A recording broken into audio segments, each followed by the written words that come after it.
고객님, 이러시면 비행기를 강제 착륙시킬 수밖에 없습니다. 여기 탑승객의 어이없는 난동 때문에 충격에 빠진 한 여승무원이 있습니다. 대체 이 여승무원에게 무슨 일이 일어난 걸까요? 오늘의 사연 들어보도록 하겠습니다. 사연 시작하기에 앞서 구독 버튼 한 번만 꾹 눌러주세요. 안녕하세요. 제 이름은 레이첼이에요. 미국 유나이티드 항공사에서 5년째 일하고 있는 승무원입니다. 어릴 적부터 저는 하늘을 날아다니는 비행기를 동경했어요. 매일 아침 거울 앞에 서서 깔끔한 유니폼을 입을 때마다 가슴이 벅차오르는 걸 느낀답니다. 이 직업에 대한 자부심이 정말 크거든요. 제 아버지는 해군이셨어요. 어려서부터 아버지의 제복을 보며 자랐죠. 그 반듯한 모습에 매료되어 저도 언젠가는 멋진 제복을 입고 일하고 싶다는 생각을 했었어요. 아버지의 영향으로 규율과 질서를 중요하게 여기게 되었고 동시에 세상을 향한 호기심도 키웠습니다. 우리 가족은 아버지의 임무 때문에 자주 이사를 다녔어요. 새로운 환경에 적응하는 게 힘들 때도 있었지만 그 덕분에 다양한 문화를 경험할 수 있었죠. 이런 경험들이 제 성격을 만들어갔어요. 낯선 환경을 두려워하지 않고 새로운 사람들과 쉽게 어울릴 수 있는 성격이 됐죠. 고등학교를 졸업할 무렵 진로를 고민하던 중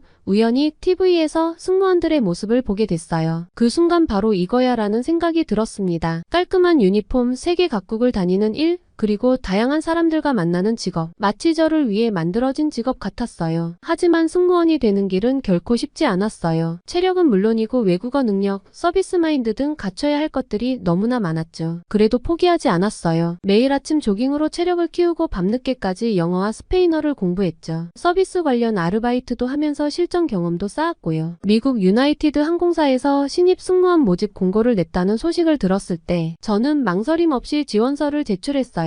하지만 과정은 결코 쉽지 않았습니다. 체력 테스트, 영어 능력 평가, 서비스 마인드 검증 등 여러 단계의 시험을 거쳐야 했죠. 매 단계마다 탈락자가 속출했고 저도 떨어질까봐 불안에 떨었어요. 특히 기억에 남는 건 모의비 상상황 대처 시험이었습니다. 갑작스러운 기압 변화, 난폭한 승객 대응, 응급 환자 발생 등 다양한 상황에 대해 즉각적이고 적절한 대처를 해야 했어요. 그 과정에서 저는 제 잠재력을 발견했고 이 직업에 대한 확신을 갖게 되었습니다. 마지막 면접날 저는 최선을 다했어요. 그리고 2주 후 드디어 합격 통지를 받았습니다. 그 순간의 기쁨은 말로 표현할 수 없을 정도였죠. 부모님께 전화드려 소식을 전했을 때 아버지의 목소리에서 자부심이 느껴졌어요. 첫 비행을 나갔던 날 기내에 들어서는 순간의 떨림은 잊을 수가 없어요. 처음 만나는 승객들, 처음 해보는 기내 방송, 그리고 처음 겪는 기류 변화까지 모든 게 새롭고 흥미진진했죠. 그날 이후로 저는 정말 제가 좋아하는 일을 하고 있다는 확신이 들었습니다. 5년이 지난 지금 저는 여전히 매 비행을 처음처럼 설레는 마음으로 맞이해요. 이 일을 하면서 가장 보람을 느낄 때는 승객들이 편안하게 여행을 마치고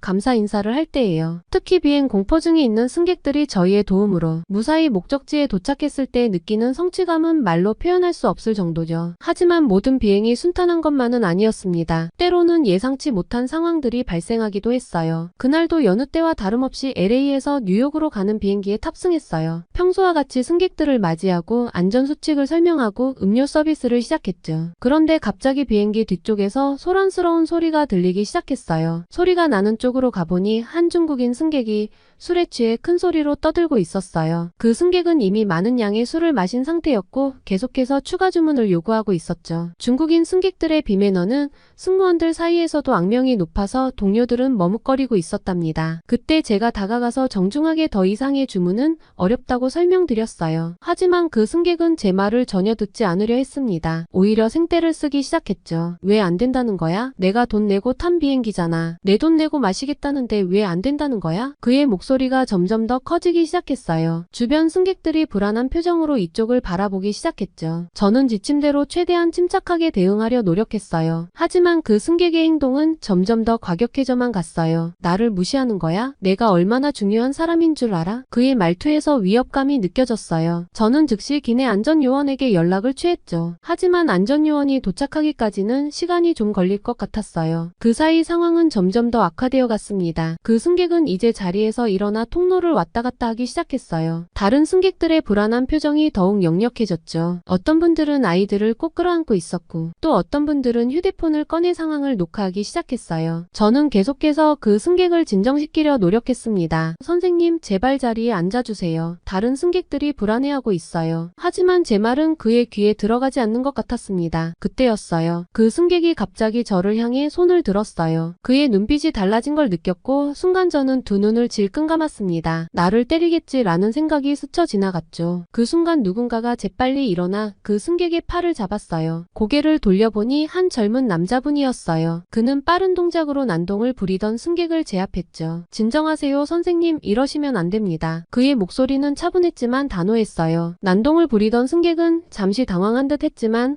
곧 다시 소리치기 시작했어요. 너는 뭔데 참견이야? 이거나. 하지만 그 젊은 남자는 흔들리지 않았어요. 그는 계속해서 난동 승객을 진정시키려 노력했죠. 그의 침착한 대응에 다른 승객들도 안심하는 듯 했어요. 동료 승무원들도 그 모습을 보고 감동을 받은 듯 했습니다. 얼마 지나지 않아 기내 안전요원들이 도착했어요. 그들은 신속하게 상황을 정리했고 난동을 부리던 승객은 별도의 좌석으로 옮겨졌어요. 휴게실로 들어서니 온통 그 남자 얘기를 하고 있더라고요. 레이첼, 아까 그 동양인 남자 정말 멋지더라. 다들 저렇게 듬직한 남자랑 사귀게 되면 얼마나 좋을까라고 하면서 흥분되어 있었죠. 말은 안 했지만 저도 위기의 순간에 구해줘서 그런지 마음이 좀 가더라고요. 상황이 정리된 후 저는 그 젊은 남자에게 다가가 감사 인사를 전했습니다. 정말 감사합니다. 덕분에 큰 사고를 면했어요. 그는 미소를 지으며 대답했어요. 별 말씀을요. 다치신 곳은 없으세요? 그는 자신을 장대현이라고 소개하면서 한국인이라고 말했죠. 그의 침착하고 용기 있는 행동에 저는 깊은 인상을 받았어요. 별도의 좌석으로 옮겨진 이후에도 술에 취한 중국인 승객의 난동이 계속되자 기장은 안전을 위해 비상 착륙을 결정했어요. 우리는 가장 가까운 공항에 착륙했고 난동을 부린 승객은 결국 경찰에 인계되었죠. 비상 착륙으로 인해 다음 비행까지 몇 시간의 여유가 생겼어요. 저는 이 시간을 이용해 대현 씨와 이야기를 나누게 되었죠. 그는 글로벌 IT 기업에서 일하는 엔지니어라고 했어요. 차를 마시며 이야기를 나누는 동안 저는 그에게 점점 더 관심이 가는 걸 느꼈어요. 그의 차분한 말투와 지적인 대화, 모든 것이 매력적으로 느껴졌죠. 그리고 은은하게 퍼지는 낯익은 향수 냄새도 저를 설레게 했습니다. 순간 이게 무슨 주책 맞은 짓인가 싶었죠. 이건 그저 스쳐 지나가는 인연일 뿐이야 라고 스스로를 다잡았어요. 하지만 놀랍게도 대현 씨는 대화를 마치며 자신의 명함을 건네주었어요. 혹시 한국에 오게 되면 연락해주세요. 서울 구경시켜드릴게요. 저는 그의 명함을 받아들며 생각했어요. 우리가 다시 만날 수 있다면 얼마나 좋을까? 비행기가 다시 이륙하고 일상으로 돌아왔지만 그날의 일은 쉽게 잊히지 않았어요. 난동 승객으로 인한 두려움도 있었지만 동시에 대현 씨의 용기 있는 행동도 계속 생각났죠. 그 후로 몇 달이 지나고 저는 뜻밖의 소식을 듣게 되었습니다. 한국과 미국을 잇는 직항 노선에 배정되었다는 거예요. 순간 대현 씨의 얼굴이 떠올랐지만 다시 한번 제 자신을 다잡았습니다. 한국행 비행기에 오르면서 저는 묘한 설렘을 느꼈어요. 새로운 나라를 경험한다는 기대감도 있었지만 어쩌면 대현 씨를 다시 만날 수 있지 않을까 하는 은밀한 희망도 있었죠. 하지만 그건 정말 작은 희망사항일 뿐이라고 생각했어요. 인천국제공항에 도착했을 때 저는 깜짝 놀랐습니다. 공항의 규모와 시설이 정말 인상적이었거든요. 화려하면서도 세련된 모습에 감탄이 절로 나왔어요. 한국의 첫인상이 이렇게 좋을 줄은 몰랐습니다. 다음 비행까지 3일의 여유가 있어서 서울 투어를 계획했어요. 호텔에 짐을 풀고 나니 문득 대현 씨의 명함이 생각났습니다. 한참을 망설이다가 용기를 내어 전화를 걸었어요. 솔직히 말하면 전화를 받지 않을 거라고 생각했죠. 그런데 놀랍게도 대현 씨가 전화를 받았어요. 대현 씨의 목소리를 듣는 순간 제 심장이 빠르게 뛰기 시작했어요. 그의 반가운 인사에 저도 모르게 미소가 지어졌습니다. 우리는 잠시 안부를 주고받았고 그는 망설임 없이 다음날 만나자고 제안했어요. 저는 너무 기뻐서 말을 더듬으며 수락했습니다. 다음날 우리는 남산타워에서 만났습니다. 멀리서 대현 씨의 모습이 보이자 제 발걸음은 자연스럽게 빨라졌습니다. 그는 환한 미소로 저를 맞이했고 우리는 케이블카를 타고 남산 정상으로 올라갔어요. 창밖으로 보이는 서울의 전경에 저는 입을 다물지 못했습니다. 대현 씨는 더 멋진 뷰가 기다리고 있다며 기대감을 높여주었어요. 타워 전망대에 도착하자 360도로 펼쳐진 서울의 모습에 저는 말을 잃었습니다. 대현 씨는 각 방향을 가리키며 서울의 주요 지역과 랜드마크를 설명해 주었어요. 한강, 고궁들, 북촌, 한옥마을 등을 소개하며 서울의 역사와 문화에 대해 상세히 이야기해 주었습니다. 그의 해박한 지식에 감탄하며 저는 계속해서 질문을 이어갔어요. 대화를 나누다 문득 타워 난간에 걸린 수많은 자물쇠들이 눈에 띄었습니다. 대현 씨는 수줍은 듯 그것이 연인들이 사랑을 맹세하며 걸어두는 사랑의 자물쇠라고 설명해 주었어요. 순간 우리 눈이 마주쳤고 어색한 침묵이 흘렀습니다. 그때 대현 씨가 우리도 하나 걸어보자고 제안했어요. 친구로서라는 말을 덧붙이면서요. 저는 쑥스러워하며 동의했고 우리는 기념품 가게로 향했습니다. 가게에서 예쁜 열쇠고리를 고르는 동안 저는 묘한 설렘을 느꼈어요. 각자의 이름과 날짜를 적은 후 함께 난간에 걸었습니다. 대현 씨는 이제 우리의 추억도 여기 남았다고 말했고 저는 그 말에 깊은 의미가 담겨 있는 것 같아 가슴이 두근거렸어요. 그 후 우리는 성수동으로 향했어요. 도착하자마자 저는 이곳의 독특한 분위기에 매료되었습니다. 거리를 걸으며 대현 씨는 이 지역의 역사와 변화에 대해 설명해 주었죠. 이곳이 지금은 젊은이들의 핫플레이스로 많이 찾고 있는 지역이지만 한때는 가죽, 인쇄, 재화 산업의 중심지였다고 했어요. 이 지역은 지난 몇 년 동안 변화 과정을 거쳐서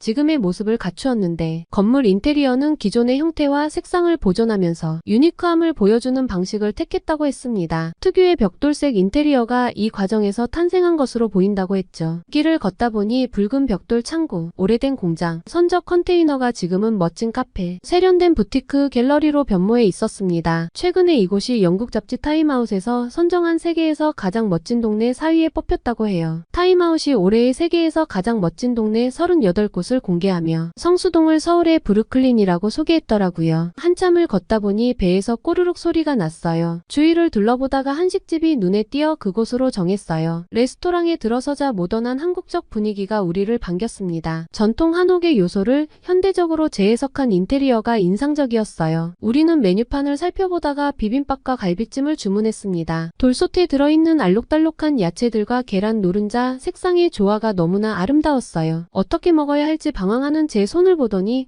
대현 씨가 비빔밥을 직접 비벼주었답니다. 대현 씨의 자상함에 한 번 더 가슴이 설레었어요. 비빔밥은 화려한 색감의 야채들과 고소한 참기름 향이 어우러져 정말 맛있었어요. 갈비찜은 부드러운 고기와 달콤한 양념이 조화롭게 어우러져 있었죠. 대현 씨는 저의 서툰 젓가락질 모습을 보며 아빠 같은 미소를 지었어요. 식사를 마친 후 우리는 근처의 아기자기한 카페로 자리를 옮겼습니다. 카페 내부는 옛 공장의 모습을 살린 인더스트리얼 스타일로 꾸며져 있었어요. 우리는 창가 자리에 앉아 따뜻한 라떼를 주문했죠. 커피를 마시며 이야기를 나누다 보니 우리는 서로에 대해 더 알게 되었어요. 대현 씨도 저처럼 넷플릭스를 즐겨본다는 걸 알고 깜짝 놀랐죠. 대현 씨는 요즘 넷플릭스에서 흑백 요리사가 대세라면서 핸드폰으로 보여줬어요. 저는 처음엔 그저 단순한 요리 대결 프로그램인 줄 알았답니다. 하지만 보면 볼수록 그 깊이에 매료될 수밖에 없었어요. 유명한 셰프들의 심사 방식과 요리 철학이 녹아있는 점이 인상적이었어요. 특히 급식대가의 요리 장면은 제 두 눈을 휘둥그레지게 만들었습니다. 대현 씨도 정갈한 한식 급식을 보니 학창시절이 떠올랐대요. 학창시절에 맛있게 먹었던 급식에 조리사분의 사랑과 정성이 담겼었다는 건 미처 몰랐다고 말했어요. 급식이 단순한 한 끼가 아니라 아이들을 위한 사랑과 정성이 담긴 요리라는 급식대가의 철학에 한국인들은 정말 다르다는 생각이 들었습니다. 이러한 저의 생각에 대해 이야기를 나누면서 대현 씨가 제 이야기에 귀 기울이는 모습을 보니 제 마음은 더욱 흔들렸답니다. 레이첼, 한국에서의 첫날은 어땠나요? 저는 솔직하게 대답했습니다. 정말 멋져요. 특히 이렇게 친절한 가이드가 있어서 더 좋아요. 그의 얼굴에 살짝 홍조가 띄었고 저도 모르게 미소 지었어요. 대현 씨와 대화를 나누면서 저는 그의 따뜻한 성격에 점점 더 끌리고 있다는 걸 느꼈어요. 그의 눈빛, 미소 그리고 배려 깊은 행동 하나하나가 제 마음을 설레게 했죠. 이야기를 하다 보니 어느덧 창밖이 어두워져 오고 있었어요. 그와 좀 더 함께 이야기하고 싶다는 생각이 들었습니다. 저는 문득 LA의 한인타운에 있는 포차를 다녀온 경험이 있다는 동료의 말이 기억났어요. 동료의 말에 의하면 한국에선 늦은 시간에도 영업을 하는 곳이 많다고 했어요. 그래서 대현 씨에게 한국의 진짜 포차를 경험해보고 싶다고 말했죠. 그는 흔쾌히 동의하며 바로 갈 수 있는 곳을 알고 있다고 했어요. 그렇게 우리는 서울의 밤거리로 나섰습니다. 포차로 향하는 길에 대현 씨는 한국의 포차 문화에 대해 설명해 주었어요. 6.25 전쟁 이후 서민들의 생계 수단으로 시작되어 지금은 한국의 독특한 식문화로 자리 잡았다는 거죠. 최근에는 해외 매체에서도 한국의 포차 문화를 다루었다고 하더라고요. 포차에 대한 좋은 평가만 있는 것은 아니라고 했습니다. 최근에는 비싼 가격으로 논란이 되기도 했다고 해요. 하지만 대현 씨는 아버지와 가끔 포차에 방문해서 아버지의 옛 추억을 함께 한다고 했습니다. 아버지 세대의 포차의 의미는 하루 일과를 마치고 방문하는 소소한 낙이었다고 해요. 포차에 도착하니 이미 많은 사람들로 북적거리고 있었어요. 놀랍게도 다양한 연령대의 사람들이 함께 어울려 있었죠. 회사원, 대학생, 연인으로 보이는 사람들과 심지어 나이 지긋한 어르신들까지 모두가 한데 어우러져 있는 모습이 정말 인상적이었어요. 그리고 이렇게 활기차고 다양한 사람들이 모여 있을 줄은 몰랐죠. 우리는 겨우 자리를 잡고 앉았습니다. 메뉴판을 보니 처음 보는 음식들이 가득했어요. 대현 씨의 도움을 받아 라면과 돼지 껍데기, 그리고 소주를 주문했습니다. 한국에서는 이렇게 술과 함께 간단한 안주를 즐기는 게 일반적이에요. 대현 씨가 설명해 주었어요. 특히 포차에서는 더 그렇죠. 얼마 후 음식이 나왔어요. 라면은 생각보다 매웠지만 쫄깃한 면발과 얼큰한 국물이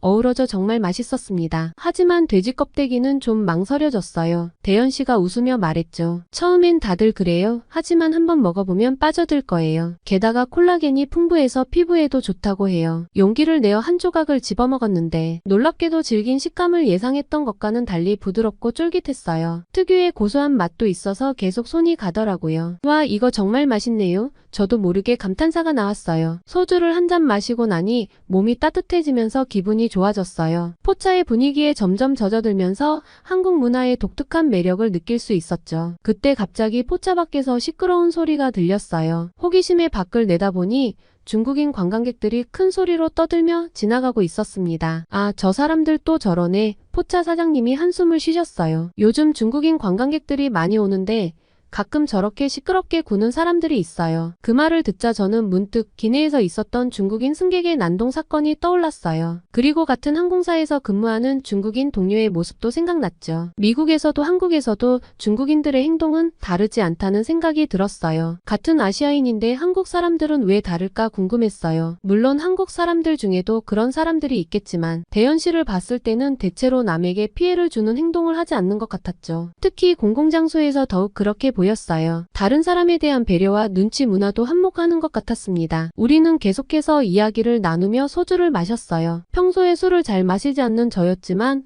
분위기에 취해 생각보다 많이 마시게 되었죠. 어느새 머리가 살짝 어지러워지는 걸 느꼈어요. 괜찮아요? 대현 씨가 걱정스러운 눈빛으로 물었어요. 네, 괜찮아요. 그냥 좀 어지러워요. 저는 대답했지만 그 순간 균형을 잃고 대현 씨 쪽으로 기울어졌어요. 대현 씨가 재빨리 저를 받쳐주었고 그의 어깨에 기대어 있는 제 모습을 발견했죠. 너무 부끄러워서 얼른 일어나려고 했지만 몸이 말을 듣지 않았어요. 그의 어깨는 생각보다 넓고 단단했어요. 그리고 은은한 향수 냄새가 났죠. 저도 모르게 그의 체온과 향기에 취해 눈을 감았어요. 시간이 얼마나 지난지 모르지만 대현 씨의 목소리가 들렸어요. 레이첼, 조금 걸을 수 있겠어요? 신선한 공기를 쐬면 좋을 것 같아요. 저는 고개를 끄덕였고 대현 씨의 도움을 받아 일어났어요. 우리는 포차를 나와 한강 쪽으로 걸어갔습니다. 정신을 차리고 보니 한강의 밤 풍경은 정말 아름다웠어요. 한강의 밤 풍경이 제 눈을 사로잡고 있었답니다. 강 위로 비치는 도시의 불빛들이 마치 별들처럼 반짝이고 있었죠. 신선한 공기를 마시니 머리가 맑아지는 것 같았습니다. 한강변 벤치에 앉아 잠시 쉬면서 저는 이 도시의 안전함을 실감했어요. 늦은 밤임에도 불구하고 여러 사람들이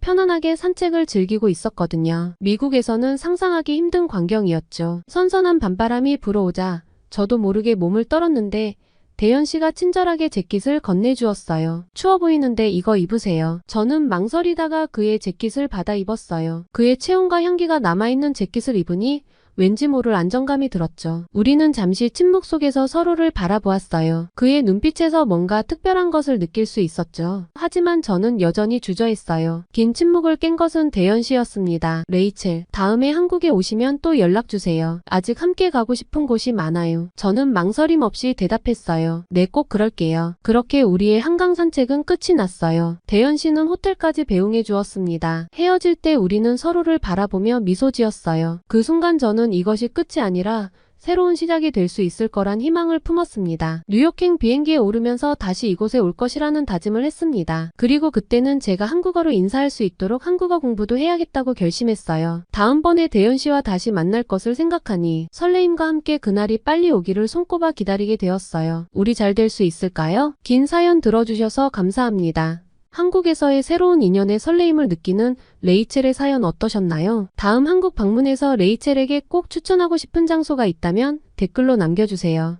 오늘의 사연이 마음에 드셨다면 구독과 좋아요, 알림 설정 부탁드립니다. 여러분의 구독과 좋아요는 더 좋은 영상을 제작하는 데 큰 힘이 됩니다. 지금까지 감동적인 사연을 소개하는 감동 더하기였습니다. 오늘도 행복한 하루 되세요.